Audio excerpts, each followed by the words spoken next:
आपको एक सूत्र दे रहा हूं, किसी की जन्म कुंडली में केतु बहुत ज्यादा मंदा हो और उस व्यक्ति के आगे नर औलाद पैदा होने की गुंजाइश बहुत कम दिख रही हो, शादी के समय में उसके ससुराल से चारपाई आ जाए, ससुराल से चारपाई आ जाए, बेड नहीं, ये भी मैं फैक्ट कह दूं, चारपाई आ जाए, उसके औलाद होने के चांस 50, 60, 70% बढ़ जाते हैं।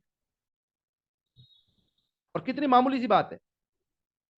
अब वो चारपाई है लोहे फोहे की नहीं, वो लकड़ी की होनी चाहिए, बिनाई होनी चाहिए, सुतली की या बाण की, लकड़ी की चारपाई, नियम से फॉलो करिए। और मैं कहता हूं भाई आपने बेड लेना है, बेड ले लो, कोई बात नहीं, लेकिन चारपाई भी मंगाओ। पता नहीं किसके टेवे में इस तरीके की दिक्कत हो कि उसका केतु ज्यादा मंदा है, इस बात को समझिए। चारपाई भी मंगाइए, बेड ले लो, कोई दिक्कत नहीं, बेड पे सोते हो कोई दिक्कत नहीं है, कभी कभी चारपाई पे भी सो लीजिए, ऐसे समझिए। सर्दियों में नहीं तो गर्मी में कम से कम एक चूल्हे का घर में ऐसा स्थान जरूर बना के रखिए जहां पे घर की महिला रोटी बनाए और सब बैठ के खाएं। आपके घेरे ठीक हो रहे हैं भाई, हम सबके घेरे ठीक हो रहे हैं, इस तरीके से समझिएगा। ये सब हम छोड़ते जा रहे हैं और कंप्लीट उपाय के पीछे भागे जा रहे हैं। हमें उपायों की या कुंडली दिखाने की जरूरत 20% से भी कम रह जाएगी। इन चीजों को अपना लें, मैं तो सूत्र दे रहा हूं। जैसे किचन एक आपके जो प्रॉपर है, ठीक है, चिमनी इमनी बड़ी लग्जरियस टाइप की आजकल बनने लगी है, हमारे भी नए घर में बनी है अभी, बड़ा मोटा खर्चा हुआ है, लेकिन एक चूल्हा अलग से भी बना दीजिए। ऐसे मेरी माँ भी है तो माँ ने बनाया हुआ है, ऐसे आप भी बना के रखिए। अब शहरी क्षेत्र में थोड़ी दिक्कत हो जाती है, घर मकान कुछ लोगों के छोटे होते हैं, मजबूरियां होती है, तो उस हिसाब से मैनेज कर लीजिए, है ना, ऐसे। लेकिन राहु का भी ध्यान करिए कि राहु का कड़वा धुआं उस क्षेत्र में उठे तो नुकसान ना दे। वैसे तो साउथ ईस्ट अच्छी जगह है, नो डाउट, ऐसे। अब देखिए दोस्तों,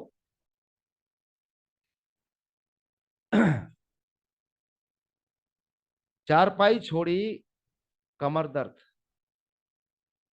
नर औलाद के सुख,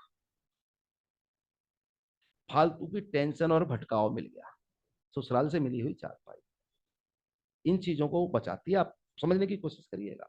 नर औलाद के सुख बढ़ाएगी, नर औलाद पैदा होने की समस्या है उसको सुधारेगी, कमर पांव जोड़ों के अंदर रिलैक्स देगी, आराम देगी, कोई दिक्कत होने को होगी उसे रोकेगी। और जो फालतू का भटकाव, इसको फालतू के भटकाव को चरित्र से भी जोड़ सकते हैं। केतु आपकी पेशाब की नाली भी है मेरे भाइयों,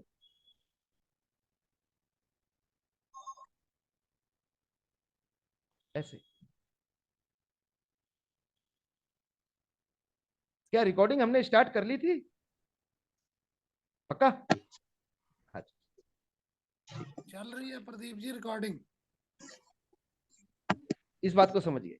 और ससुराल से मिली हुई चारपाई, ससुराल क्या है? राहु, क्योंकि पुरुष को मिल रही है ना। और चारपाई क्या है? केतु, केतु का निशान जो हथेली पे होता है वो भी चारपाई से संबंधित है, मिलता जुलता है। अब समझने की कोशिश करिए, क्या मिला आपको? ससुराल से केतु मिलके दोनों क्या असर आया? अब यहां पे बहुत बड़ा पॉइंट है, इसको समझिएगा। आपकी जन्म कुंडली में मान लीजिए राहु बहुत मंदा है, आपकी जन्म कुंडली में मान लीजिए राहु बहुत मंदा है, आपने चारपाई, बेड की बात नहीं कर रहा हूं मैं, फिर बार बार कह रहा हूं, बेड की बात नहीं कर रहा हूं, और खासतौर से बॉक्स वाले बेड की तो बिल्कुल बात नहीं करूंगा, वो तो बहुत नुकसान देता है। ऐसा नहीं है कि मेरे घर में नहीं है, लेकिन उसमें क्या सामान रखना है वो हम डिसाइड करते हैं। कुछ भी घर वाले भर दें ये नहीं हो सकता, हम सिर्फ उसमें गर्म कपड़े रखते हैं, कंबल, तकिए, फालतू के जो सौदे पड़े हैं, फालतू के बर्तन भांडे, इलेक्ट्रॉनिक या बिजली के कोई ऐसे सामान नहीं रखते। आपको मिला ससुराल से चारपाई यानी कि केतु। राहु केतु मुश्तरका क्या बना? शुक्र।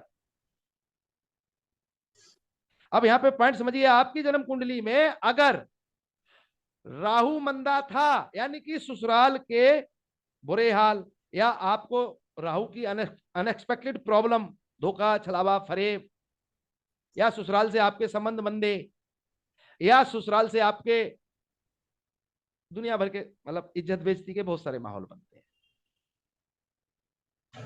इस चारपाई ने उस राहु का भी ट्रीटमेंट एक सेकंड में कर दिया साहब। और बहुत मामूली सी कीमत की वस्तु है, बहुत ज्यादा मामूली सी कीमत की वस्तु। इस प्रकार से समझिए हमें कितना बड़ा फायदा हो रहा है, इस बात को समझिए। इसी में साहब मैंने लिखा है कि जीव जंतुओं की सेवा छोड़ी, बुजुर्गों के श्राद्ध छोड़े। हमारे बच्चों को पता नहीं है कि हमारे किस बुजुर्ग का आज श्राद्ध है और आज ही क्यों है। हमारी घर की महिलाओं को नहीं मालूम है, डायरी में नोट करके लिखती हैं, सास से लिखवा के रखती हैं कि माता जी आपका तो टाइम आ गया, जाने वाली हो, लिख के दे दो मुझे करना है तो। और ब्राह्मण भोजन भी नहीं होता। आजकल तो ज्यादा होशियार समझदार लोग है ना, भिखारियों को खिला देते हैं बुजुर्गों के नाम का खाना। बुजुर्गों के नाम का खाना भिखारियों को देने की चीज है, कोड़ियों को देने की चीज है, भिखमंगों को देने की चीज है, सफाई कर्मचारी को देने की चीज है नहीं। लेकिन वो दो किताबें, वो यूरोपियन और गोरा बनने की चाहत में बेवकूफियां हो रही। इन सबको पकड़िए। बुजुर्गों के श्राद्ध छोड़े, कुल देवता का पता नहीं, कुल ब्राह्मण का पता नहीं। क्या कर रहे हो भाई? बृहस्पति को मार दिया आपने, बृहस्पति क्या देगा? अब देखिए संस्कार कहां से आएंगे? कुल ब्राह्मण का पता नहीं, कुल देवता का पता नहीं।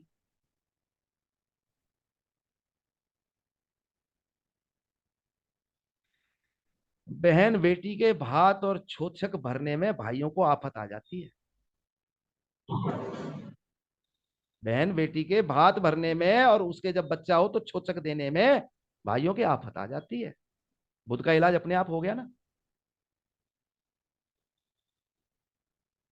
इस बात को समझिए। आप बहन के यहाँ कोई वस्तु लेके जा रहे हैं, उसके भात में छोचक में, ये बुध का इलाज कर रहे हैं आप अपने। कुदरती रूप से आपके जितने भी रिचुअल हैं वो आपके ग्रहों को ठीक करते हैं, इस बात को समझिए। ब्राह्मण का सीधा मतलब थाली में कुछ कच्चा सामान रख के दिया जाता था, वो तक छोड़ दिया गया है। तीर्थ यात्रा आजकल पिकनिक हो गई है। तीर्थ यात्रा के बाद जो दान पुण्य करना है वो नहीं किया जा रहा है, अच्छे से अच्छे होटल में रुका जाता है। तीर्थ यात्रा पे कष्ट सहन नहीं होता, एसी वाले रूम लिए जाते हैं। या ये सब चीजें आप अपने अपने माध्यम से अपने अपने क्लाइंटों को समझाने की कोशिश करिए। आप कितना भी उनका उपाय और सावधानियां करवा दीजिए। और ये तो मैंने कुछ थोड़े से सूत्र बोले हैं, बहुत कुछ है अभी आगे। आप भी सोचिए ऐसे, मैं भी सोचता हूँ। आज थोड़ी ज्यादा बिजी रहा हूँ तो बस शाम को ही आधे घंटे का टाइम मिला तो ये मैंने 4-5 पेज लिख दिए थे, ऐसे समझिए। अब दोस्तों बात करेंगे एनर्जी। और एनर्जी भी दो मिलती है तो तीसरी एनर्जी का निर्माण होता है। अब मैं लाल किताब का मसनूई का कॉन्सेप्ट खोल रहा हूं, खुले शब्दों में बोलूं, इसको समझिएगा। मसनूई जो कॉन्सेप्ट है हमारी लाल किताब का, वो आपके घर मकान की एनर्जी से भी संबंधित है, ऐसे समझ लीजिए।